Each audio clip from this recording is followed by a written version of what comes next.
ఈరోజు మన కర్నూలు ఎస్పీ శ్రీ బిందు మాధవ్ సార్ గారి ఆదేశాల మేరకు కర్నూలు ఎస్సీబీ సూపరింటెండెంట్ రవికుమార్ గారి ఆదేశాల అనుసారం మేము మార్నింగ్ పొద్దున 7 గంటల సమయంలో రూట్ వాచ్ చేయించుండగా మన కల్లు దేవకుంట క్రాస్ అని మంత్రాలయం మండలంలో మంత్రాలయం సమీపంలో ఉంది.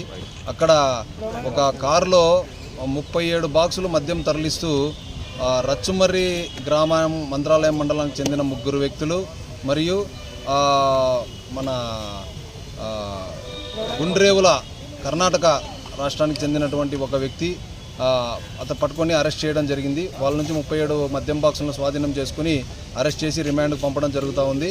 అలాగే మాధవరం చెక్పోస్ట్ సిబ్బంది అయినటువంటి రాజశేఖర్ మరియు వాళ్ళ సిబ్బందితో కలిసి వాహనాలు తనిఖీ చేయించుండగా 11 గంటల సమయంలో ఒక ఆటోలో ఒక 18 బాక్సులు తరలిస్తూ ఒక ఇద్దరిని పట్టుకోవడం జరిగింది.